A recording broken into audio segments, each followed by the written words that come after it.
Assalamualaikum warahmatullahi wabarakatuh. Perkenalkan, nama saya Audina Aurismaida Naftalena Salsabila, NIM 20111040108. Di sini saya akan menjelaskan tentang munasabah. Munasabah berasal dari kata nasaba yunasibu munasabatan yang berarti dekat. Hal ini memberikan pengertian bahwa setiap sesuatu yang berdekatan dan memiliki hubungan bisa dikatakan munasabah. Ibnu Arabi mendefinisikan munasabah sebagai hubungan ayat-ayat Al-Quran antara satu bagian dengan bagian lainnya sehingga memberikan satu kalimat yang maknanya harmonis dan strukturnya rapi. Sedangkan Imam Az-Zarkashi mendefinisikan munasabah adalah usaha pemikiran manusia dalam menggali rahasia hubungan ayat-ayat atau surat-surat yang bisa diterima akal manusia. Pengetahuan tentang korelasi atau hubungan antar ayat dan antar surat yang disebut munasabah ini bersifat bukan tauqifi. Hal ini bersifat ijtihadi sebagaimana dijelaskan dalam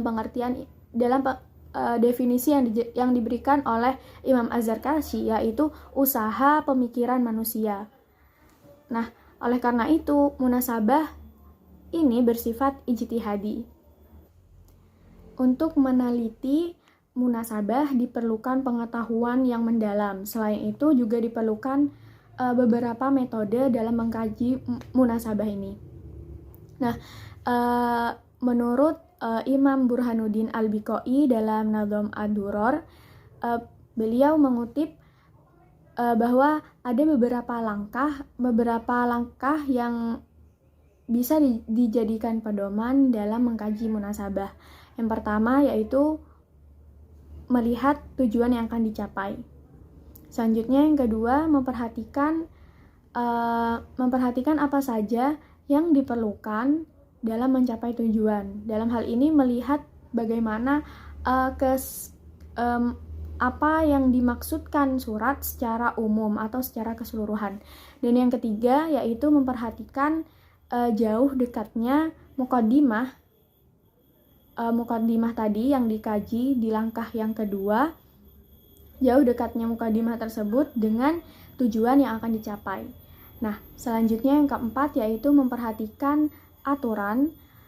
Dalam hal ini ilmu balaghah penting untuk mengkaji ilmu balaghah dalam hal munasabah ini sehingga kita bisa mengetahui dan menyingkap makna-makna di balik ayat atau surat-surat tersebut sehingga kita mampu menghubungkan dan mengkorelasikannya. Selanjutnya yaitu bentuk dan contoh-contoh munasabah. Di dalam kitab Al-Itqan disebutkan ada beberapa contoh munasabah. Yang pertama yaitu munasabah ayat-ayat muskil. Contoh yang akan saya berikan adalah di dalam Quran surat Al-Qiyamah ayat 16 sampai 19 yang berbunyi wala tuharrik bihi lisanaka lita'jala bih inna alaina jam'ahu wa qur'anahu fa idza qara'nahu fattabi' qur'anah summa inna alaina bayanah.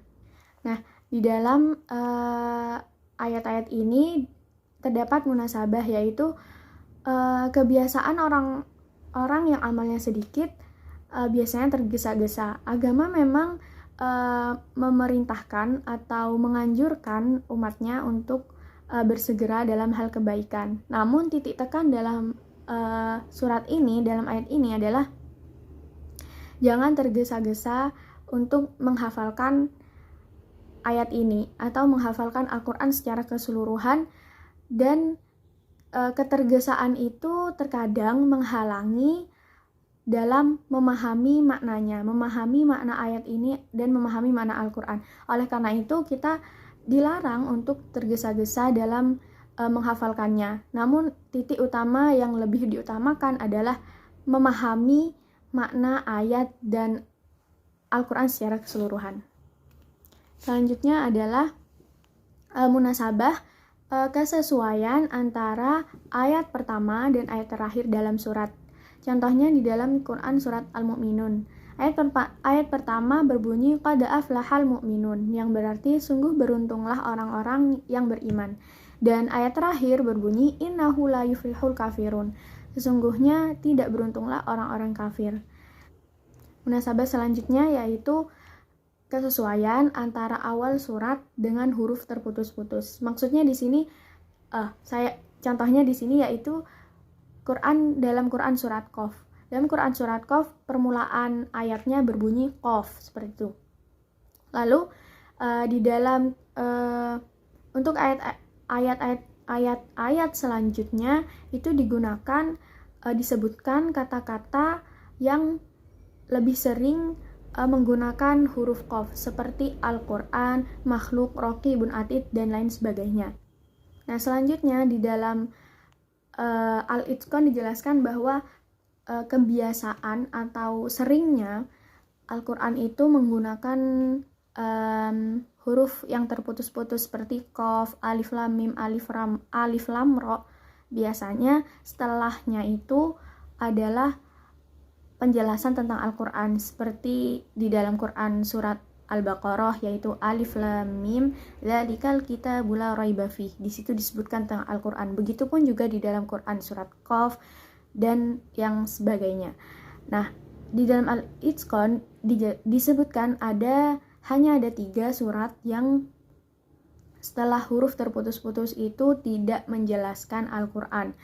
Nah, 3 surat tadi yaitu surat Al-Ankabut, Rum, dan surat Nuh. Selanjutnya yaitu munasabah kesesuaian antara nama surat dan isi kandungannya. Dalam hal ini saya memberi contoh surat Al-Fatihah.